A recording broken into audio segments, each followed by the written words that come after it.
नमस्कार। आप सभी का स्वागत है प्रतिमान एकेडमी के इस प्लेटफॉर्म पे। और आज जो हम पढ़ने वाले हैं क्लास नाइन्थ में जो फर्स्ट चैप्टर है नंबर सिस्टम, आज उसका शुरुआत करेंगे। तो क्लास नाइन्थ में जो पहला चैप्टर दिया हुआ है जिसका नाम है आपका संख्या पद्धति,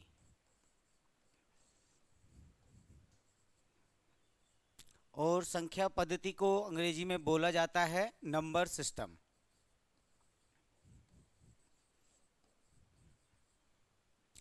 ये बहुत महत्वपूर्ण चैप्टर है नंबर सिस्टम। इसमें हम सभी संख्याओं के बारे में जानेंगे, किस किस प्रकार की संख्या हमारे मैथमेटिक्स में ली जाती हैं और किस संख्या को किस तरह से परिभाषित किया जाता है, सभी संख्याओं के बारे में इसमें जाना जाएगा। तो पहले चैप्टर में हम जो बेसिक सीखने वाले हैं वो यही है। सबसे पहले शुरुआत करेंगे कि सभी संख्याओं के बारे में हम जानेंगे। तो आइए मेरे साथ आप शुरुआत कीजिएगा। थोड़ा आप पेन कॉपी ले लीजिएगा हाथ में और लिखते रहिएगा साथ ही साथ। सबसे पहले हम कंसेप्ट पढ़ेंगे, सारे उनको समझेंगे जो चैप्टर्स में दिए हुए हैं। उसके बाद एक्सरसाइज जो 1.1 से लेकर जितने भी क्वेश्चंस हैं सारे आपको यहीं पे बोर्ड पे सॉल्व कराए जाएंगे, ठीक है। उसके बाद आपको एक पीडीएफ दिया जाएगा प्रैक्टिस के लिए, तो आप उसको घर पे कीजिएगा। और जो भी आपको नहीं आता है समझ में तो उसको आप भेज सकते हैं लिंक पे, या सर के नंबर पे आप मैसेज कर सकते हैं उन क्वेश्चंस को जो आपसे मतलब सॉल्व नहीं होंगे। तो आपका मतलब जो पैटर्न रहेगा सीखने का वो यही है। सबसे पहले कंसेप्ट पढ़ेंगे, फिर उसके बाद एक्सरसाइज सॉल्व करेंगे और फिर आपको एक टेस्ट दिया जाएगा, ठीक है। तो आइए शुरुआत करते हैं समझने की कि जो हमारी संख्या पद्धति है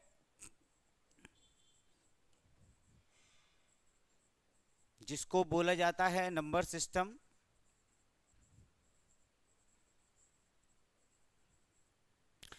जो बेसिक बात है जानने की एक तो यही है कि जो हमारा नंबर सिस्टम है या संख्या पद्धति में कौन सी पद्धति संख्याओं की हमारी ली गई है गणित में। तो गणित में अगर आपसे कोई नाम पूछे कभी कि कौन सी आपकी पद्धति ली गई है, तो आपको उसे जवाब देना है कि जो पद्धति है वो हमारी कौन सी है, डेसिमल सिस्टम है ना। डेसिमल सिस्टम जिसको हिंदी में बोला जाता है दशमलव पद्धति। बड़े ध्यान से आपको समझना है छोटी सी बात कि दशमलव जो पद्धति है ये जो मैथमेटिक्स में ली गई है, इसमें आपको छोटी सी बात कोई पूछ सकता है कि क्या है दशमलव पद्धति। तो दशमलव पद्धति जो दी थी वो आपका आर्यभट्ट ने दी थी, जिसमें 10 अंकों का इस्तेमाल किया गया है। वो 10 अंक से आप सभी लोग परिचित होंगे। 0 से लेकर 9 तक जो हमारे अंक हैं सभी 10 अंक, उनका इस्तेमाल किया गया है दशमलव पद्धति में, ठीक है। इन्हीं से हमारी सारी संख्याएं बनाई गई हैं, इन्हीं अंकों का इस्तेमाल करके। और आपने पुरानी क्लास में कुछ थोड़ा सा जाना भी होगा नंबर लाइन के बारे में, जिस पे हम अभी चर्चा करेंगे। पुरानी 8th क्लास में आपने देखा होगा कि 0 यहाँ मिडिल में रख के इधर एक प्लस सीरीज रहती है 1 2 3, ऐसे ही है अनंत तक। और इधर माइनस में चलता है -1 -2 -3, है ना। इधर भी ऐसे ही अनंत तक। तो ये सारे जो संख्याएं हैं, जो आपका 0 के बाद कुछ धनात्मक संख्याएं हैं, 0 से पहले क्या हैं, ऋणात्मक।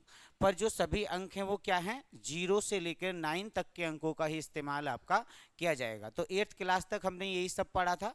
अब हम और विस्तार से इन संख्याओं के बारे में जानेंगे कि संख्या किस किस प्रकार की होती हैं, ठीक है। तो आइए शुरुआत करते हैं।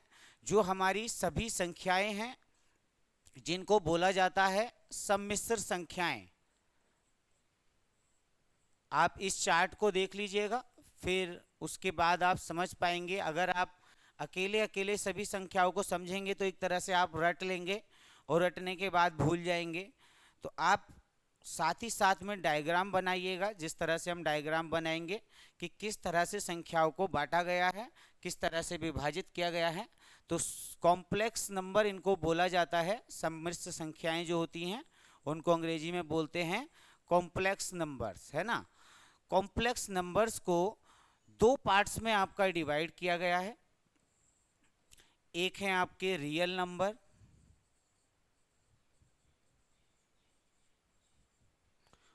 और एक हैं आपके इमेजिनरी नंबर।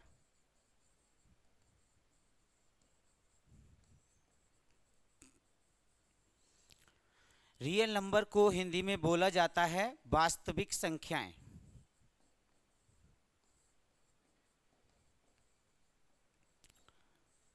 इमेजिनरी नंबर को अवास्तविक या फिर काल्पनिक संख्याएं बोलते हैं।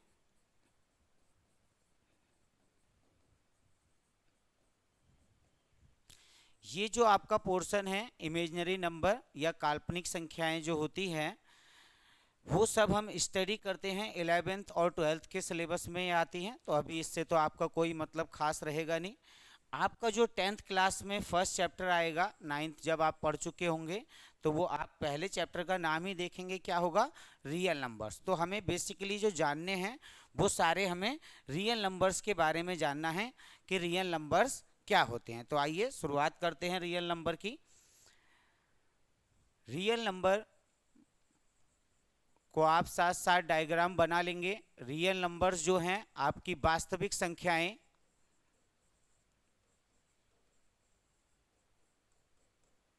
उनको भी दो पार्ट्स में डिवाइड किया गया है। ये आपके लिए यहाँ से महत्वपूर्ण है, इस सबको आप साथ साथ बनाते चलिएगा। तो रियल नंबर्स आपके दो पार्ट्स में डिवाइडेड हैं। एक है आपके डेसिमल,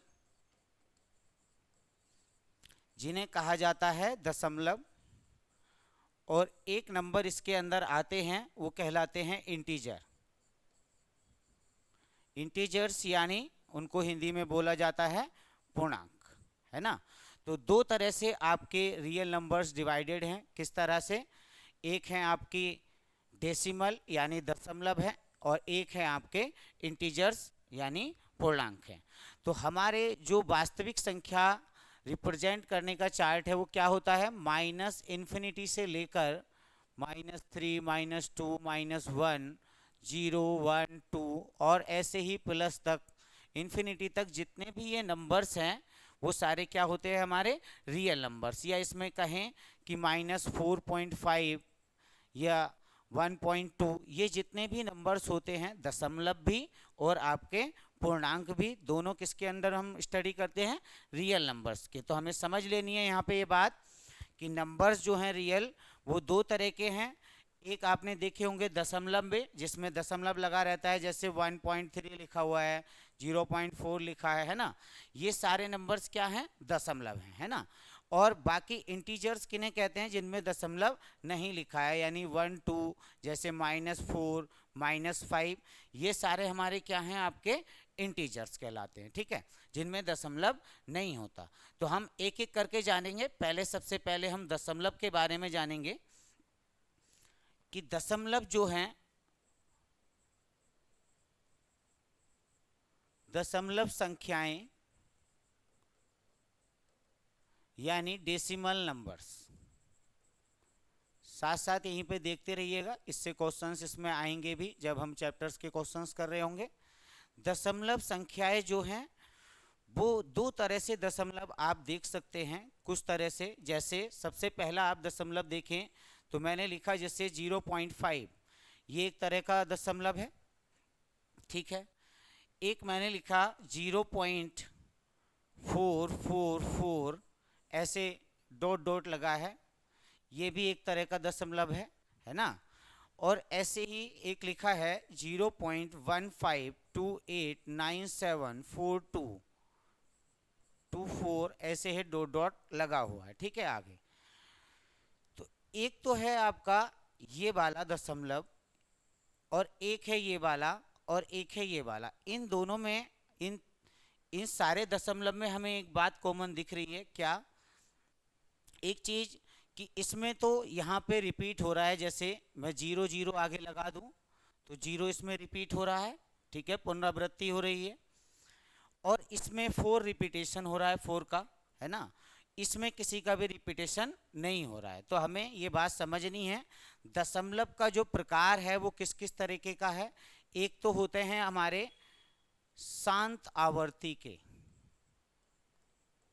शांत आवर्ती को अंग्रेजी में बोलते हैं repeating and terminating.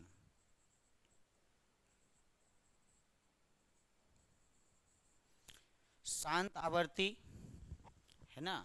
Repeating and terminating का क्या मतलब है? जैसे फर्स्ट वाला है, ये हमारा शांत हो गया है। शांत का मतलब क्या है यहाँ पे?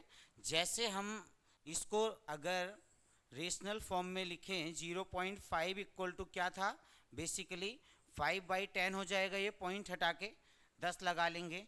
और यहाँ अगर 5 से डिवाइड करें तो ये 1/2 था। एक्चुअल वैल्यू इसका कितना था? 1/2 है ना।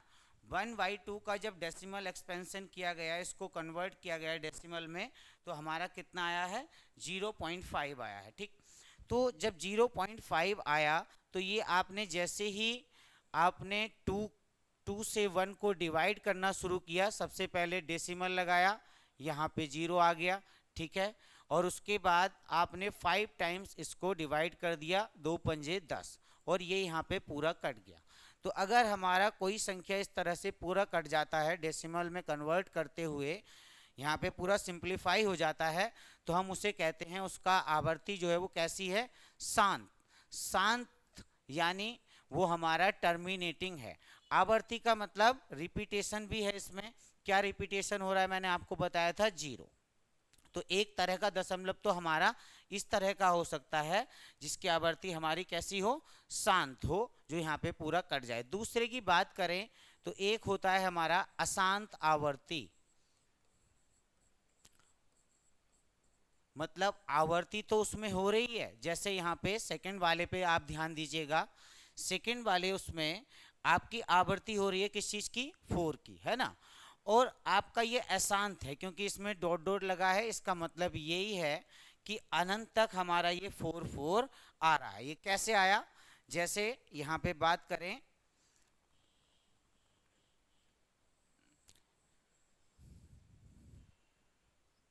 जब 9 से 4 को डिवाइड करना शुरू किया तो पॉइंट लगाया, 0 लगा दिया। कितनी बार गया? 9 चौक 36, 9 4 36, है ना।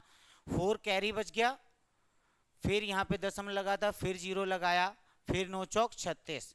तो आप देखेंगे कि ऐसे ही ये 4 बचता रहेगा नीचे को, हम बार बार 0 लेते रहेंगे और बार बार वो 4 टाइम्स जाता रहेगा। कभी भी वो कंप्लीटली डिवाइड नहीं हो सकता। इसलिए इसकी आवर्ती, ये कौन सी आवर्ती का है दशमलव? ये है आपका अशांत आवर्ती, कि इसमें शांत नहीं हो पा रहा। ये आपका 4 जो है वो अनंत तक ऐसे ही आता रहेगा। आपका अगर सारा जीवन भी इसमें गुजर जाए इसको करते हुए तो ये खत्म होगा ही नहीं। आप लगातार 0 लगाते रहेंगे, लगातार वो 4 बार जाता रहेगा। ठीक है, तो 2 प्रकार के जो हमने दशमलव देखे अभी तक, एक ये वाला कैसा है? ये रिपीटिंग एंड नॉन टर्मिनेटिंग।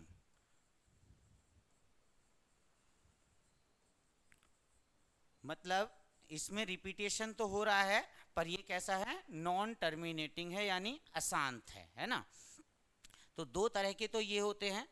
यही वाले 2 जो हैं, आपको अभी कन्वर्जन भी इसका सिखाया जाएगा।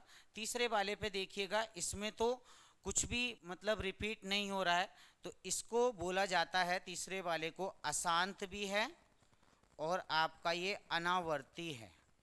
अशांत, अनावर्ती। अंग्रेजी में लिखना है किसी को तो लिखेंगे इसको non repeating, non repeating and non terminating.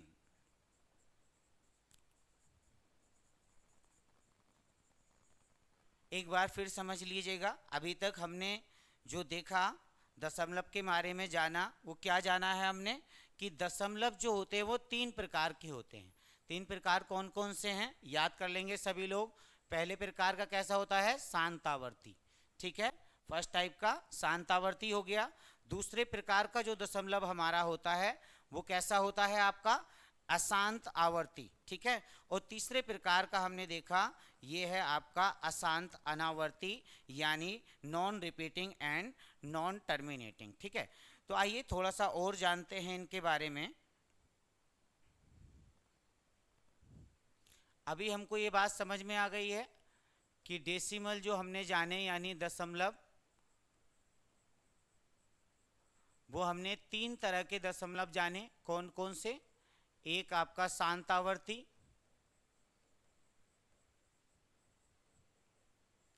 एक आपका अशांत आवर्ती,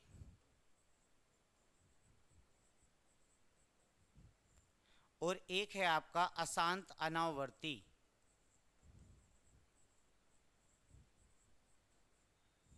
ठीक है। अब जो हम ये चीज़ देख पा रहे थे, जो ये फर्स्ट वाला है, उसको हम कन्वर्ट कर पाए थे किस तरह से? जैसे हमारा नंबर लिखा है 0.4, तो इसको हम लिख सकते हैं 4/10। 2 से फिर डिवाइड अगर इसको कर दें ऊपर नीचे, तो ये 2 बार चला जाएगा और ये 5 बार। तो हम इसको PYQ के रूप में रिप्रेजेंट कर पा रहे हैं। एक तरह के दशमलव तो हमने ये देखा, और ये कौन सी आवृत्ति का है?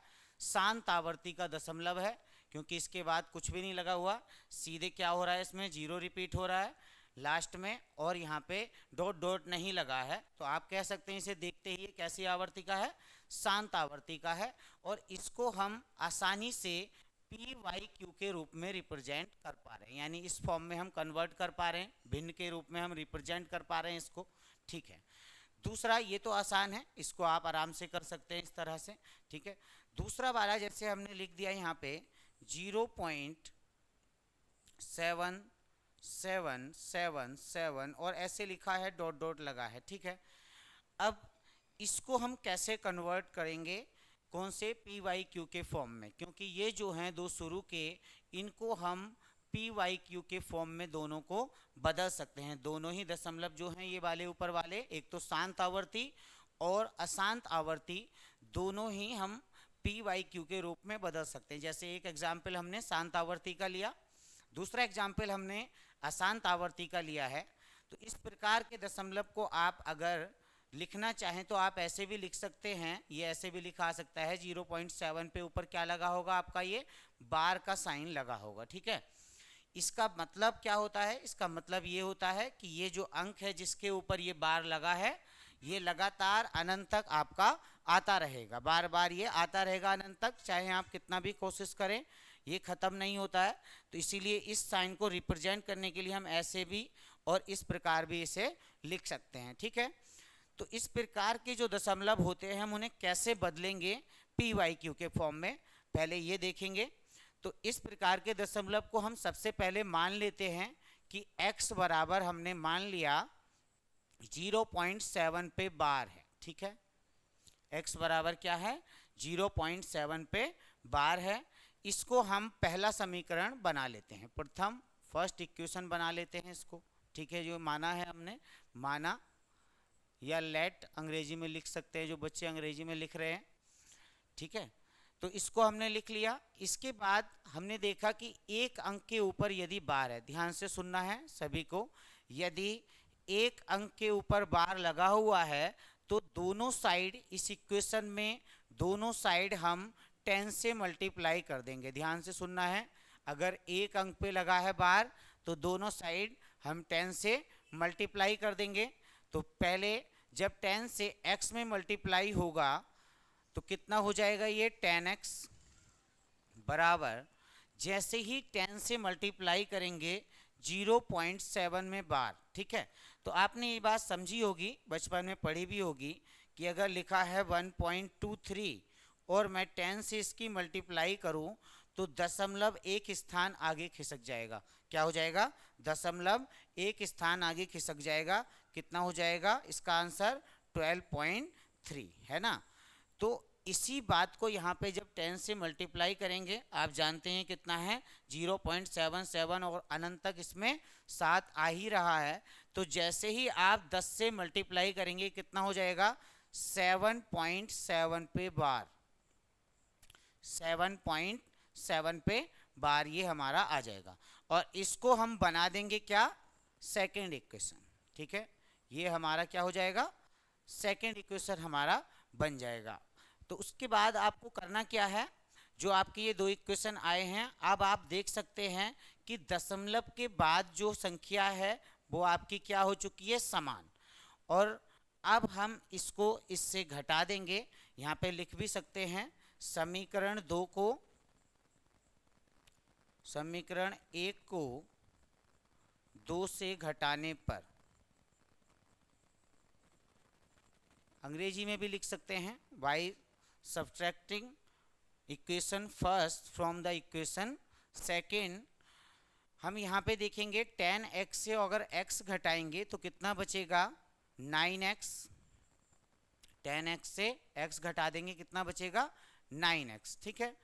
इसके बाद इधर अगर इक्वल टू के इधर हम घटाएंगे तो 7.7 पे बार है। आप यहाँ पे समझिएगा थोड़ा सा, मैं यहाँ पे बता देता हूँ। ये लिखा हुआ है जैसे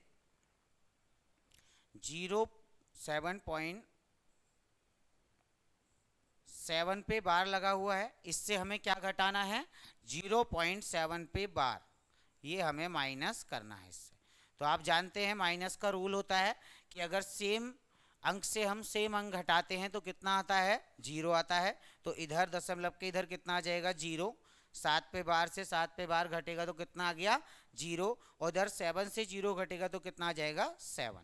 तो आपके पास कितना आ जाएगा बेसिकली इधर 7 हो जाएगा, ठीक है। अब आप यहाँ पे x का वैल्यू निकाल देंगे, x बराबर कितना हो जाएगा, ये यहाँ पे आपका मल्टीप्लाई में है, इसके साथ गुणा में है, x के साथ 9, तो इधर जाके इक्वल टू के क्या हो जाएगा ये डिवाइड में आ जाएगा, कितना हो जाएगा 7/9 हो जाएगा, यानी 7/9 जो हो जाएगा वो इसका उत्तर हो जाएगा। तो आप समझ पाए हल्की सी बात। अभी मैंने एक एग्जाम्पल लिया, एक अशांत आवर्ती जो है वो इस प्रकार से भी आ सकता है कि आपका सिंगल डिजिट पे आपका बार लगा हो, ठीक है। तो उसको हमने कैसे बदला, पहले हम मान लेंगे x बराबर वो संख्या जो दे रखी है हमें, ठीक है, दशमलव में, और अगर एक अंक पे बार लगा है तो हमें कुछ नहीं करना है, 10 से गुणा कर देनी है दोनों साइड, और दूसरी इक्वेशन बनेगी उससे हमें पहली वाली को घटा देना है और हमारे पे फिर x का वैल्यू आ जाएगा, ठीक है। एक और अगर एग्जाम्पल इस पे लें, जैसे इसमें आपका जो अशांत आवर्ती हम देख रहे हैं इसमें हो सकता है आपको इस तरह से हो 0.36 पे बार है, इस तरह से दे दिया या लिख दिया आपको, इसको हम रिप्रेजेंट ऐसे भी कर सकते हैं, ऐसे भी लिखा सकता है 0.363636 से डॉट डॉट लगा हो, है ना। तो क्योंकि इसमें 36 रिपीट हो रहा है, 36 रिपीट हो रहा है और 36 के ऊपर हमने क्या लगा लिया है बार, ठीक है। तो या तो नंबर आपका ऐसे लिखा आ सकता है या ऐसे लिखा आ सकता है कि इनको आप कन्वर्ट कीजिएगा PYQ के फॉर्म में, ठीक है। तो आपको करना क्या है, अगर 2 अंक पे बार लगा है तो हम सबसे पहले वही करेंगे, x के बराबर मान लेंगे उसे 0.36 पे बार, और ये हमारा कितना हो जाएगा फर्स्ट इक्वेशन आपका हो जाएगा, ठीक है। इसे हमने फर्स्ट इक्वेशन बना दिया।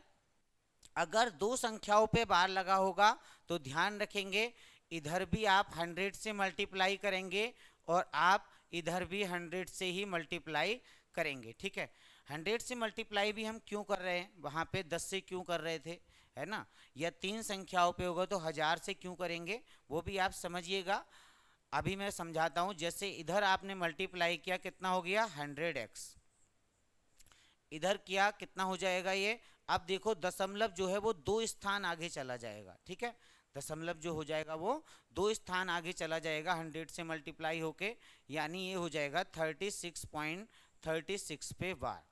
अगर हम यहाँ पे 10 से ही गुणा करते मान लिया तो इधर तो 10x होता और इधर क्या होता 3.6, और वहाँ पे जो दशमलव के बाद होती वो कॉमन नहीं आता, यानी सेम नहीं आता, और हम उसको घटा नहीं पाते।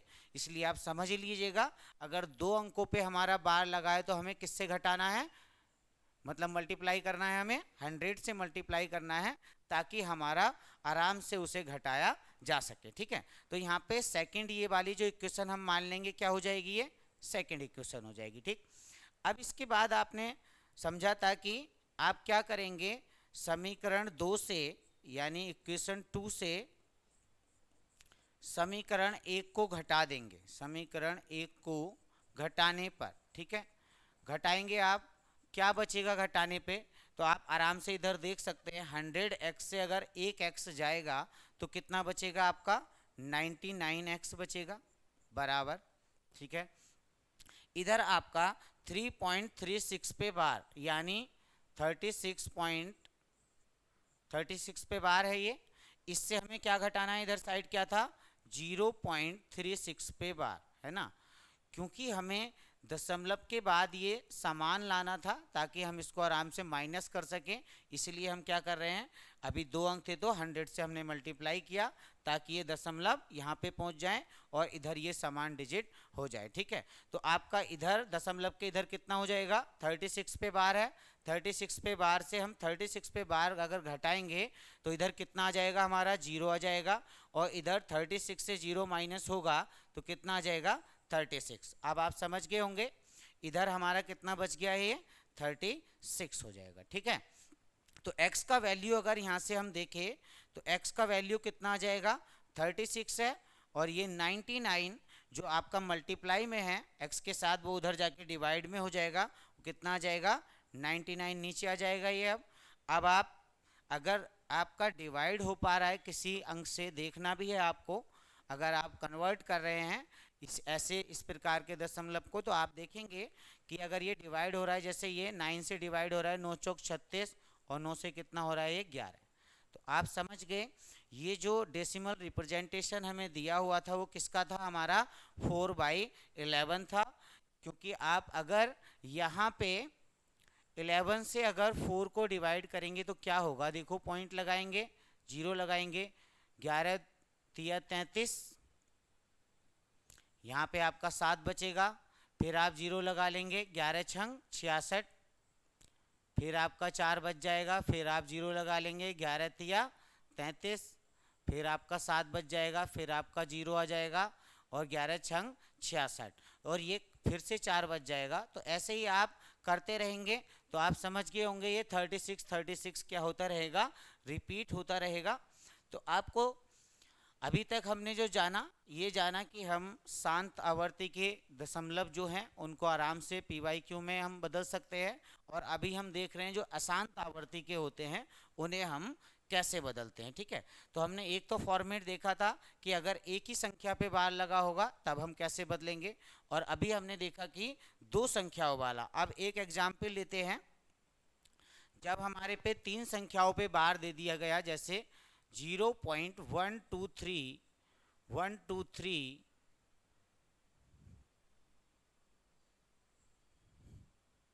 इस प्रकार से अगर कोई लिखा हुआ है 1 2 3 और ऐसे लगा हुआ है, इसको ऐसे रिप्रेजेंट कर सकते हैं, ऐसे भी लिखा जाएगा ये 0.123 पे बार।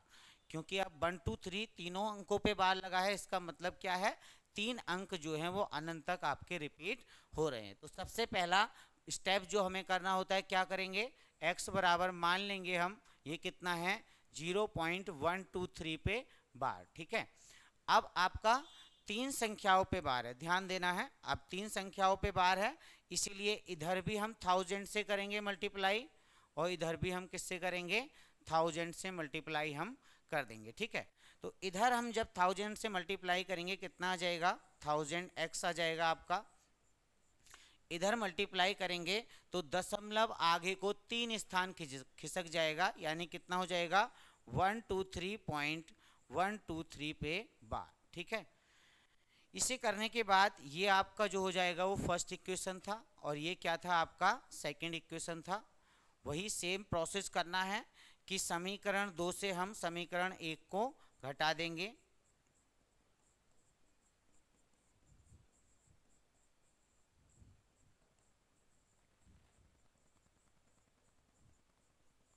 घटाने पर। ठीक है, जब हम घटाएंगे तो इधर 1000x से जब x जाएगा कितना आ जाएगा आपका 999x इक्वल टू, जब इससे ये घटेगा तो आपका कितना आ जाएगा 123, है ना, क्योंकि ये तो सेम है, इधर दशमलव के बाद इधर सेम रहेगा तो सेम से सेम घटेगा तो वो तो 0 हो जाएगा, और 123 से जब 0 घटाएंगे तो कितना आ जाएगा 123। अब x बराबर यहाँ पे निकालेंगे तो 123 बटे कितना आ जाएगा ये 999। आपका ये उत्तर नहीं है, अभी आपको चेक कर लेना है कि ये नंबर किसी से कट तो नहीं रहा, तो आपको सीधे सीधे दिख रहा होगा, ये 3 से डिवाइड हो जाएगा ऊपर नीचे, 3 चौक 12, 3 एकम 3 और 3 से ये 333। तो इसका वैल्यू जो है, क्योंकि अब इसके बाद ये डिवाइड नहीं होगा, 41 एक अभाज्य संख्या है जो कि इससे नहीं कटेगी, इसलिए अब यहाँ पे इसका आंसर हो जाएगा 41/333। तो अभी तक हमने ये दशमलव देखे इस प्रकार से कि लगातार लगा हुआ था, इसमें जो बार लगा हुआ था या अंक हमारे रिपीट हो रहे थे वो लगातार वैसे ही थे। अब कुछ इस तरह के हम एग्जाम्पल लेते हैं। अब आपको प्रोसेस समझ आ गया है। अगर 3 में बार लगा है तो हमने किससे करा है? 1000 से। अगर 4 संख्याओं पे बार होगा तो किससे करेंगे? 10,000 से, है ना। और ऐसी 5 पे बार होगा तो 1,00,000 से। आपको ये समझ जाना है कितनी संख्याओं पे आपको इस तरह का क्वेश्चन दिया हुआ है। तो आप छोटा सा एक टेबल बना लीजिएगा और एक शॉर्टकट में आपको, अगर ये प्रोसेस से आप आंसर चेक नहीं कर पा रहे हैं जल्दी से कि सही है या नहीं, तो आप कैसे चेक करेंगे? जैसे यहाँ पे लिखा हुआ है 0.a, कोई संख्या दे रखी है और उसके ऊपर बार लगा है, तो आपका उत्तर इससे चेक हो जाएगा।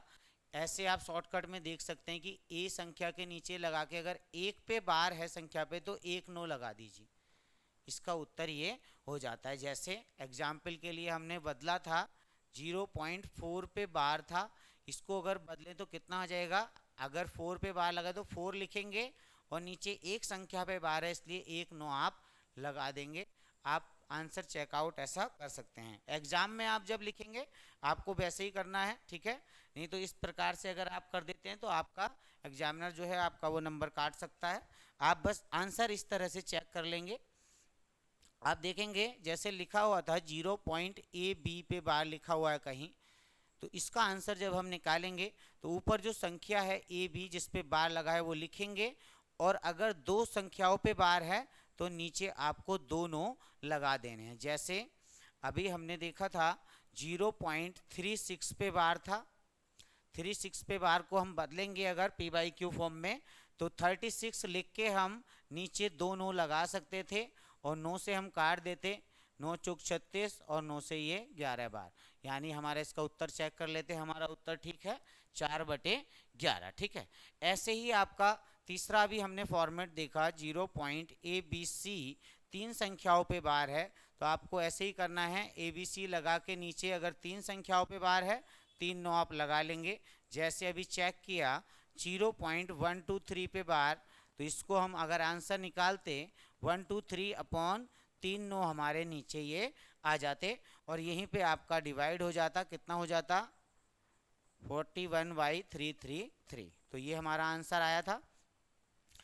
तो ये आपका शॉर्टकट है थोड़ा सा चेक करने के लिए आपको आंसर कि आपका आंसर ठीक है या नहीं है। तो आइए थोड़ा सा और देखते हैं। इसी में कुछ इस प्रकार से भी आता है, थोड़ा टिपिकल क्वेश्चन कभी अगर कोई करता है तो ऐसे आपको दे देता है 0.15 पे बार, 1 पे। अब देखिएगा आप ध्यान से कि 1 पे बार नहीं है, अब आगे किस पे लगा हुआ है? 5 पे बार लगा हुआ है और अब हम इसे बदलना है, ठीक है। तो स्टेप वही रहता है, इसको हम क्या मान लेते हैं? x बराबर मान लेते हैं, ठीक है। इस तरह के क्वेश्चन को भी ऐसे ही करेंगे, x के बराबर आपको मान लेना है। तो सबसे पहले हम क्या करेंगे, क्योंकि दशमलव को हमें यहाँ तक पहुँचाना है, हमें क्या करना होता है बेसिकली कि दशमलव के जो इधर की अंक लिखा हुआ है लास्ट में उसको क्या कर लेना है? समान कर लेना है। तो कैसे होगा वो समान? अब आप देखिएगा अगर मैं यहाँ पे 1 पे बार लगी है 10 से मैं गुणा करूँ, ये आपका फर्स्ट इक्वेशन हमने मान लिया, ठीक है, जो ये माना था। अब हमने दोनों साइड अगर 10 से गुणा की तो इधर भी 10 से गुणा की, 10x हो गया, इसमें इधर गुणा करेंगे तो ये 1.5 पे बार हो जाएगा, ठीक है। ये आपकी मैंने मान लिया सेकेंड इक्वेशन है ना। इसको हमने क्या किया? पहले 10 से मल्टीप्लाई किया है दोनों साइड, तो आपका ये आया है, सेकेंड इक्वेशन हमने बनाया। अब आपका दिक्कत कहाँ आ रही है? अगर मैं 1.5 पे बार जो है इससे मैं घटाने की कोशिश करूं 0.15 पे बार, तो अब हमारा ये तो इधर सेम है नहीं, ये घट नहीं पाएगा। तो इसलिए आपको दिक्कत अगर इस तरह के सवालों में होती है तो आपको कुछ नहीं करना है, पहले आप दशमलव को इसके पास तक ले जाएंगे जहाँ संख्या पे बार लगा है, ठीक है। अब आपको देखना है इधर कि मैं अगर इसको इसी संख्या को 100 से मल्टीप्लाई करता ऊपर वाली इक्वेशन को, तो इधर कितना हो जाता आपका, x में मल्टीप्लाई करता तो 100x।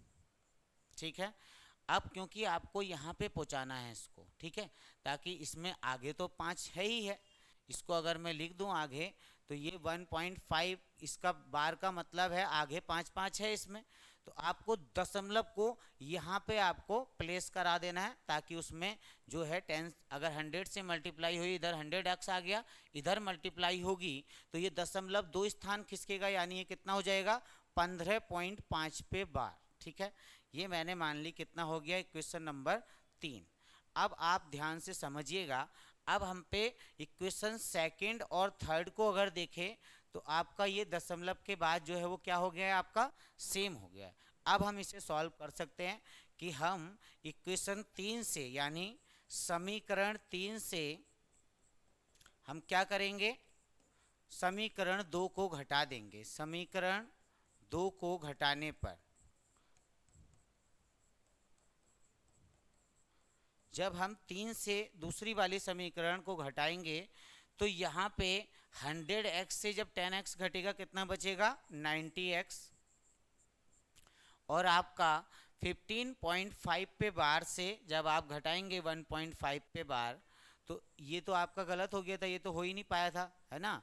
15.5 पे बार है, अब आप घटाना है 1.5 पे बार। अब आप आराम से घटा सकते हैं, इधर सेम है, इधर कितना जाएगा 0, और 15 में से 1 जाएगा, कितना हो जाएगा 14। ठीक है, 14.0, तो यहाँ पे कितना आ जाएगा 14 आ जाएगा। x बराबर कितना हो जाएगा, ये 14/90 हो जाएगा, क्योंकि 90 यहाँ गुणा में है, इधर जाके आपका क्या हो जाएगा भाग में। अब हम देखेंगे किसी से कट सकता है ऊपर नीचे, हाँ 2 से कट रहा है, 2 से 7 बार और 2 से ये कितना है 45 बार। अब इसके बराबर नहीं कटेगा, तो इसका उत्तर कितना हो जाएगा आपका 7/45।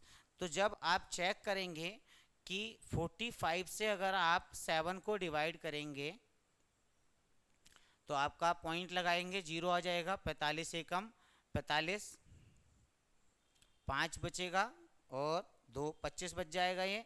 इसके बाद आप 0 लगाएंगे तो ये कितनी बार चला जाएगा, 45 पंजे 225, फिर आपका 25 बच जाएगा।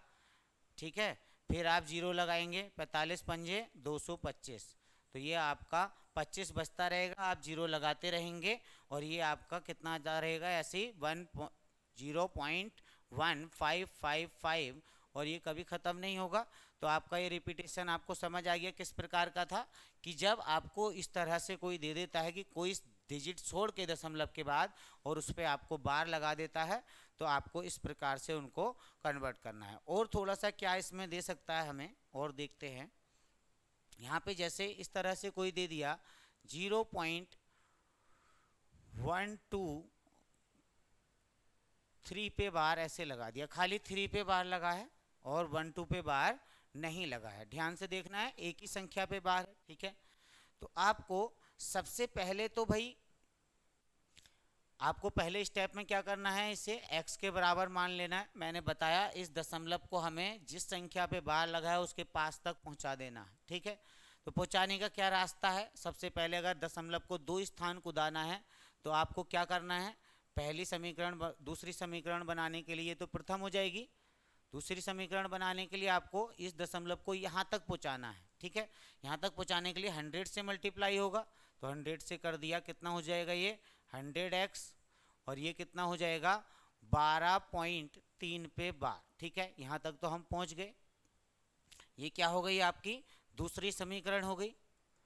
इसके बाद जब आपका ये काम हो जाए कि इसके पास तक हम पहुँच गए इससे पहले, तो अब इसी को हम इसी दशमलव उठा के कहाँ लगाएंगे, इसके पीछे तक, यानी कितने स्थान 1 2 3, 3 स्थान के बाद जाना है। तो आप इधर किससे करेंगे, अब इस इक्वेशन में गुणा करेंगे आप 1000 से, तो 1000 से आप मल्टीप्लाई करेंगे तो इधर तो कितना हो जाएगा 1000x, और इधर अगर 1000 से गुणा होगी तो दशमलव 3 स्थान इधर जाएगा, यानी 1.23.3 पे बार। ठीक है, क्योंकि ये 3 तो बहुत सारे हैं, 3 तो अनंत तक इसमें आ रहे हैं, तो वो तो आता ही रहेगा लास्ट में। ये कौन सी समीकरण हो जाएगी, तीसरी समीकरण हो जाएगी। ठीक, अब आपका ये समान हो गया है, दशमलव के बाद आप देख रहे होंगे 3 पे बार ये समान है, तो आपको तीसरी समीकरण से आपको दूसरी समीकरण को घटा देना है। यानी यहाँ पे लिख देंगे समीकरण 3 को 3 से समीकरण 2 घटाने पर कितना आ गया आपका घटाने पर, इधर 1000x से आपका 100x जाएगा, तो कितना बच जाएगा आपका 900x। 1000 से आप 100x घटाएंगे, कितना बच गया 900x। और आपका यहाँ पे कितना आ जाएगा 123.3 पे बार से ये घटाएंगे, साइड से आप घटा लीजिएगा, 123.3 पे बार है, उससे आपको घटाना है 12.3 पे बार। तो इधर कितना आ गया आपका 0, इधर 3 में से 2 गया आपका 1 आया है, ठीक है। इसके बाद आपका 2 में से 1 गया है, फिर 1 आया है, और फिर ये आपका 1 ही था, ठीक है। तो आपको आ गया 111 टोटल। तो इधर आपका कितना आ गया है 111। x बराबर जब आप निकालेंगे x का वैल्यू, तो 111 बटे कितना हो जाएगा, ये 900 हो जाएगा। और आपका ये अभी भी 3 से डिवाइड हो सकता है, 3 से ये 37 टाइम्स चला जाएगा, और 3 से ये 300, ठीक है। तो ये क्या आ जाएगा, इसका उत्तर हो जाएगा कितना 37 बटे 300, ठीक। तो आप समझ पाए होंगे कि इसमें भी जो हमने अशांत आवर्ती वाले अभी दशमलव देखे, तो किस किस प्रकार से हमारे क्वेश्चन हमें डिजाइन करके दिए जा सकते हैं। एक और लास्ट क्वेश्चन इसमें जो डिजाइन हो सकता है वो मैं करा देता हूँ। जैसे आपको कोई ऐसे लिख के दे देता है 1.159, और इस बार उसने क्या किया है 59 पे बार लगाया है, ठीक है। तो आप देख रहे हैं 2 अंकों पे बार है, ठीक है, और 1 अंक आपका दशमलव के बाद क्या है छुटा हुआ है। यानी इसको अगर वैसे देखना चाहें तो ये क्या है आपका 0.1595959 और ऐसे डॉट डॉट, ठीक है। तो सबसे पहले तो इसको x के बराबर मान लेना है, x के बराबर इसको माना, ये क्या हो गया आपका फर्स्ट इक्वेशन हो जाएगा, ये आपका फर्स्ट इक्वेशन हो गया, ठीक। दूसरी बात आपको बताई गई कि इस दशमलव को पहली बार में कहाँ तक ले जाना है, जहाँ पे संख्याओं पे बार लगा है उसके जस्ट नियरर तक ले जाना है हमें, पास तक। तो यहाँ से हम दशमलव बस यहाँ खिसकाएंगे, तो इधर किसने से गुणा होगा पहली बार में 10 से, और इधर भी किससे होगा 10 से गुणा करेंगे, तो ये कितना हो जाएगा 10x। और यहाँ पे अगर 10 से गुणा होगा तो 1.59 पे बार, ठीक है। सबसे पहला काम हमें ये करना है, ठीक है। तो ये हमारा क्या आ जाएगा सेकंड इक्वेशन आ गया, ठीक है। फिर उसके बाद क्या करना होता है इस प्रकार के दशमलव में, अब आपको दशमलव को कहाँ खिसका देना है लास्ट तक, ठीक है। तो लास्ट तक आप खिसकाएंगे तो कितने प्लेस तक जाना होगा 1 2 3 स्थानों के बाद हमें दशमलव को ले जाना है। तो गुणा किससे करनी पड़ेगी 1000 से, तो यानी कितना हो जाएगा इधर 1000x, और इधर कितना हो जाएगा 159.59 पे बार, ठीक है। क्योंकि यहाँ पे ये 5959 तो आता रहेगा लास्ट में कितना भी, तो ये 3 स्थान खिसक जाएगा, ये वाली इक्वेशन क्या हो जाएगी थर्ड हो जाएगी। अब आपको समझ आ गया होगा कि दशमलव के बाद ये हमारा क्या हो गया है समान। इस इक्वेशन से समीकरण 3 से हम 2 को घटा देंगे,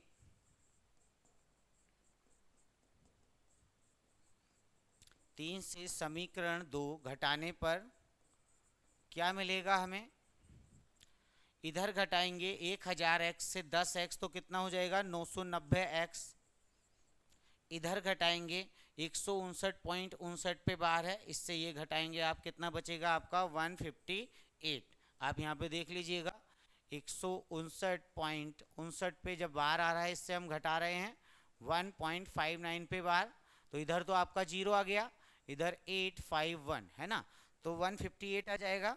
x का वैल्यू जब निकालेंगे तो x का वैल्यू कितना हो जाएगा 158/990 है ना। अभी भी 2 से डिवाइड हो सकता है, ये 2 सत्ते 14, 2 नम 18, ये कितना हो जाएगा 2 चौक 8, 2 नम 18, 2 पंजे 10, यानी इसका उत्तर कितना आ जाएगा आपका 79/495। तो कुछ इस प्रकार के आपको टिपिकल अगर तरीके से दे देता है कोई क्वेश्चन तो आपको बिल्कुल डरना नहीं है, आपको एक बार नहीं 2 बार आप देखेंगे जैसे ही वीडियो आपको समझ आ जाएगा और वैसे भी मैं आपको बहुत सारे क्वेश्चन अभी कराऊंगा, उसमें एक्सरसाइज में भी होंगे। ये तो अभी आप यहाँ पे सारे कंसेप्ट नोट करते जाइएगा और साथ ही साथ ये क्वेश्चन लिखते जाइएगा, फिर हम उसके बाद सारी एक्सरसाइज करेंगे, ठीक है। तो अभी हमने समझा है, जैसे दशमलव हमने समझ लिए, डेसिमल, तीनों दशमलव आपने समझ लिए। एक तो कौन से थे आपके, शांत आवर्ती यानी रिपीटिंग एंड टर्मिनेटिंग वाले जो डेसिमल हैं वो आपने देख लिए। और अभी हमने बदला अशांत आवर्ती वालों को। एक तीसरे भी मैंने बताए थे, अशांत अनावर्ती, शांत अनावर्ती। तो अशांत अनावर्ती जो होते हैं उसमें ना ही कोई रिपीट होता है, जैसे एक एग्जाम्पल के लिए 0.1251796 ऐसे लगा हुआ है कोई, और हमें कोई बदले कि इसे भाई रिप्रेजेंट करो पी वाई क्यू के फॉर्म में, तो इसको हम किसी भी तरह से रिप्रेजेंट नहीं कर सकते, क्योंकि अनंत तक क्या आ रही है आगे संख्या हमें यही नहीं पता है ना, या दशमलव हटाएंगे तो कितने जीरो लगाएंगे हमें ये मालूम नहीं पड़ेगा। तो इस प्रकार की अगर कोई संख्याएं लिखी होती हैं जिनको हम पी वाई क्यू के फॉर्म में नहीं बदल सकते, यानी जो कैसी होती हैं, अशांत होती हैं, यानी शांत नहीं है, डॉट डॉट लगा है, और क्या है, अनावर्ती। अनावर्ती का मतलब इसमें कुछ भी रिपीट नहीं हो रहा है। इस प्रकार की अगर दशमलव होते हैं तो उनको हम p बटे q के फॉर्म में नहीं बदल सकते हैं। अब यहीं से आप ये बात समझिएगा, ये जो शुरुआत के दो हैं जिनको हम बदल पाए हैं p बाई क्यू के रूप में, उन्हीं को कहा गया है आपका परिमेय संख्याएं। यही दशमलव जो हैं, यही डेसिमल संख्याएं, दशमलव संख्याएं जो हैं, दो प्रकार की जो थी, शांत आवर्ती और अशांत आवर्ती, इन्हीं को गणित में क्या बोला गया है, परिमेय संख्याएं। अंग्रेजी में इनको बोल देते हैं रेशनल नंबर, ठीक है। जो लास्ट वाली है ये अशांत अनावर्ती, जिनको हम पी वाई क्यू के रूप में नहीं बदल सकते, इनको बोला गया है आपका अपरिमेय संख्याएं।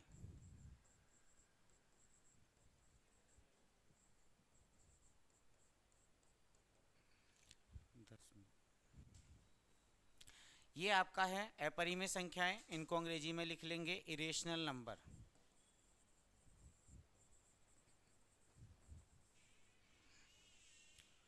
और यहीं से इन दोनों की परिभाषा भी आपको अब समझ आई होगी कि दशमलव से ये दोनों संख्याएं निकली हैं, आपकी परिमेय संख्याएं भी और अपरिमेय संख्याएं भी।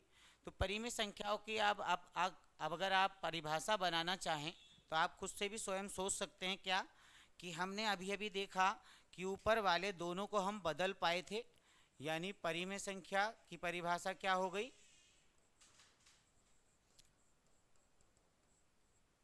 जिन संख्याओं को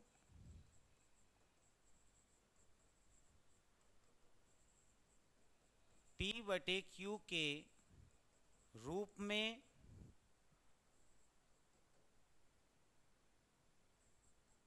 प्रस्तुत किया जा सकता है या लिखा जा सकता है, और साधारण भाषा में लिख लीजिएगा,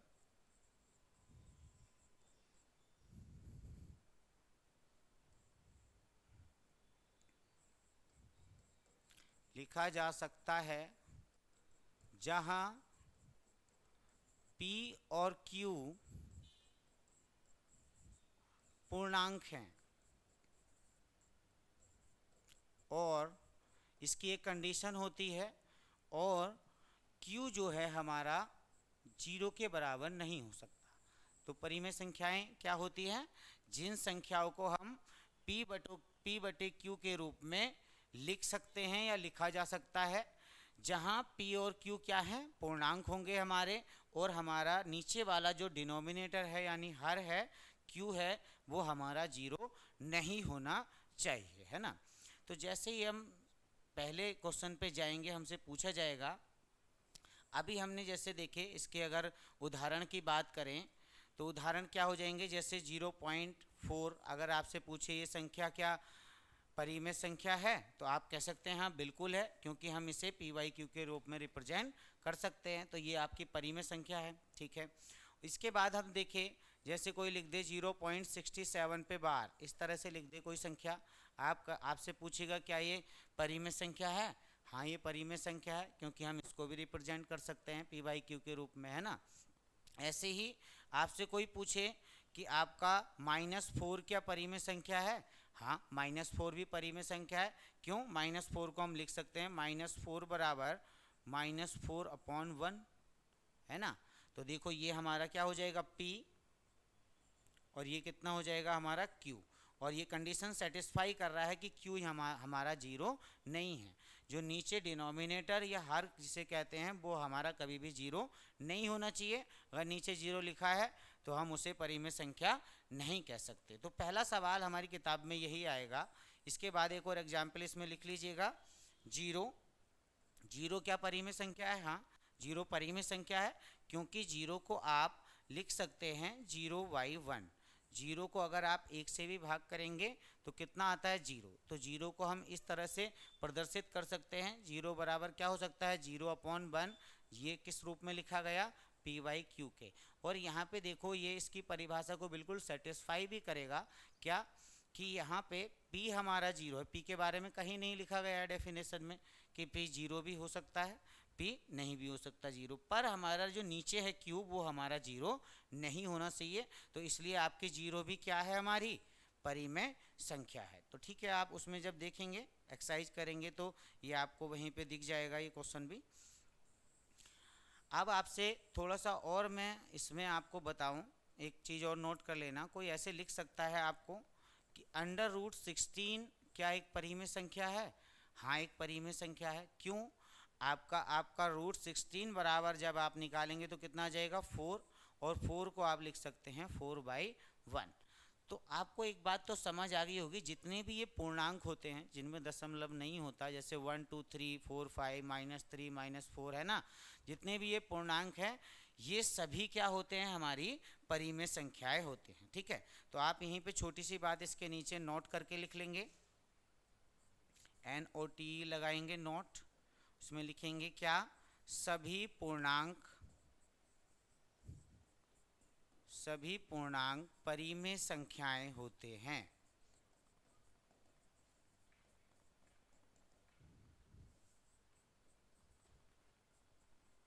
जितने भी पूर्णांक हैं हमारे वो भी क्या होते हैं? सब परिमेय संख्याएं होती हैं। ठीक है, तो इसके बाद हम जैसे हमने दूसरा अभी आई थी बात कि आपकी अपरिमेय संख्याएं क्या हैं, तो आप इसकी भी परिभाषा लिख लीजिएगा। अपरिमेय संख्याएं, अपरिमेय संख्याएं वो संख्याएं हैं जिन संख्याओं को पी वाई क्यू के रूप में नहीं लिखा जा सकता।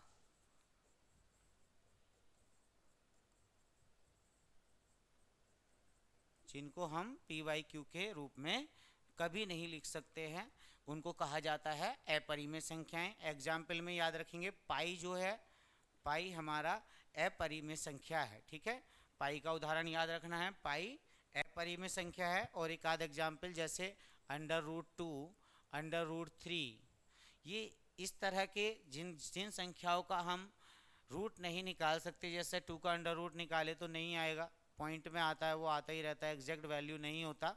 ऐसे ही 3 का भी नहीं आता है। तो जो अभाज्य संख्याएं अगर अंडर रूट के अंदर लिखी हैं वो सभी क्या होती हैं? हमारी अपरिमेय संख्याएं होती हैं। और पाई भी, या कोई ऐसा दशमलव हम पे लिख दे 0.1594684 ऐसे, और डॉट डॉट इस तरह से लगा के हमसे पूछे कि ये संख्या कैसी है, तो हम बता सकते हैं क्या है? ये हमारी अपरिमेय संख्या है। ठीक है, तो आपको परिमेय अपरिमेय संख्या के बारे से आप परिचित हो गए। अब दूसरी चीज जो हम इसमें जाननी है वो क्या है? How to find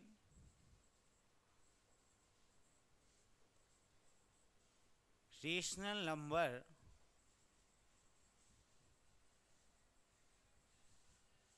between two rational number,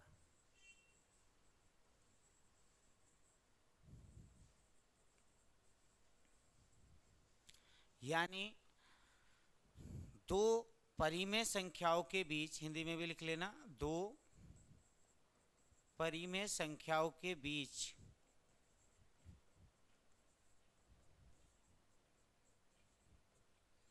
परिमेय संख्याएं ज्ञात करना।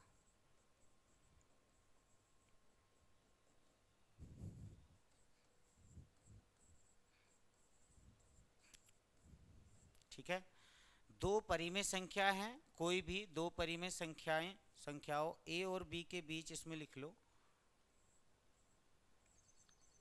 ए और बी के बीच परिमेय संख्या ज्ञात करना। अगर कोई दो संख्याएं हमें दी हैं ए और बी और उनके बीच हमें परिमेय संख्या बतानी है, तो एक अगर हमसे कोई एक ही परिमेय संख्या पूछता है तो इसका सीधा सीधा फार्मूला होता है क्या, ए प्लस बी, दोनों संख्याओं को जोड़ के आप दो से भाग कर दें। ठीक है, अगर आपको सिर्फ एक ही परिमेय संख्या बतानी है तो आप इस तरह से भी निकाल सकते हैं। ठीक है, एग्जाम्पल के लिए जैसे मैं कहूँ, एक क्वेश्चन यहीं पे लिख लेना, 4 और 5 के बीच एक परिमेय संख्या बताओ।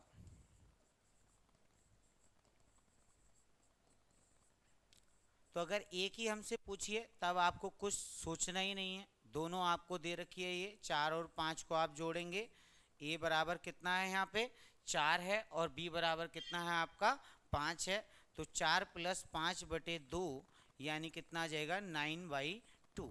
तो 9/2 है वो इनके बीच की परिमेय संख्या है। आप ध्यान दीजिएगा, जैसे 4 और 5 के बीच में ही 9/2, वैसे तो आप इसके नीचे यहीं पे नोट करके लिख लीजिएगा, एक नोट करके पॉइंट बना लेंगे, किन्हीं भी दो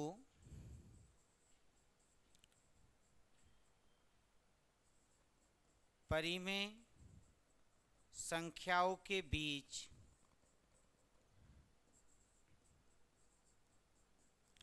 अनंत परिमेय संख्याएं होती हैं।